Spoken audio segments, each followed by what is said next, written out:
Alright, in today's video, I'm going to show you my response to a mock test of TOEFL IBT Writing for Academic Discussion task. Hi, my name is Suguru and I have got a perfect score in TOEFL IBT Writing. Are you ready? Now let's get started.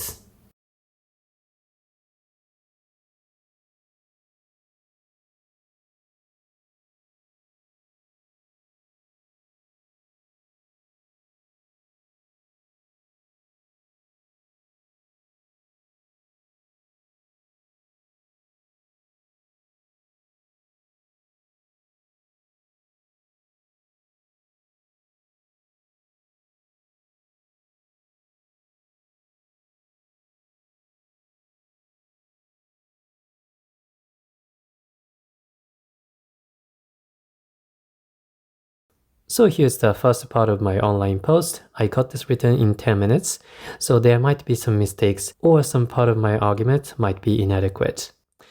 But let's go. Basically, I agree with student B. Politics is not entertainment, nor would it be acceptable for an influencer who has millions of followers to use their power to instigate as many voters to manipulate politics to their advantage. At the same time, as student A says, we also cannot ignore the fact that the young voter turnout has been catastrophically low in recent years. In the mayor election in my hometown last year, only 10% of voters in their 20s went to the polls, which was a lamentable situation. I don't see any spelling mistakes here, that makes my day. Let's review this part of my writing in terms of content. What I'm doing here is to agree with both students. I think student B is right, but I also think student A has a point. In the TOEFL writing test, this is completely fine. You don't have to take sides with only one of the students.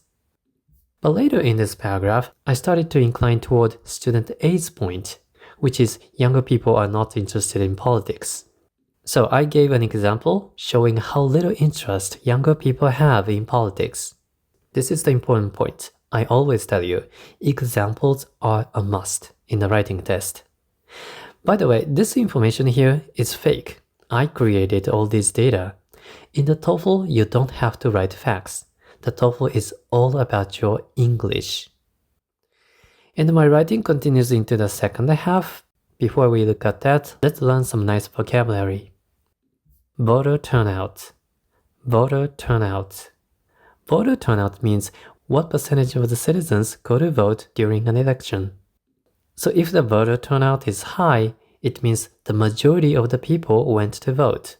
If the turnout is low, it means not many people went to vote.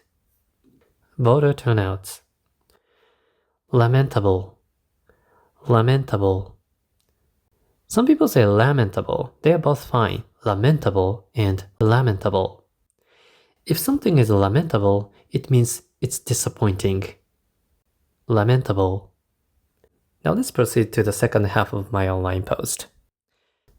If famous people giving a speech or a performance on the stage in favor of a specific political candidate helps young voters become interested in political matters, I would not necessarily think that it's a preposterous phenomenon.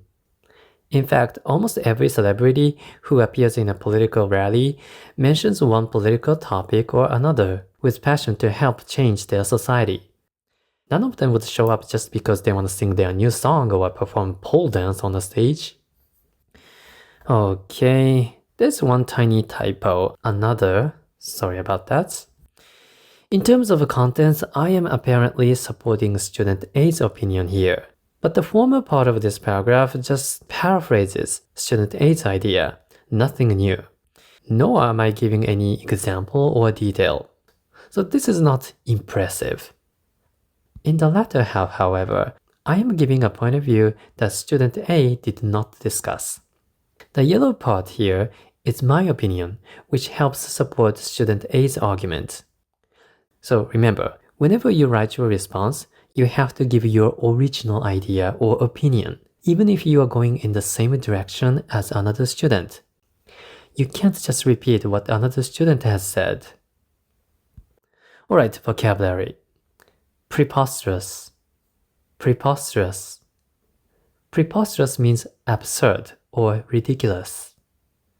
Preposterous. The total word count for this response is 173 words. Not bad considering the 10-minute time constraint.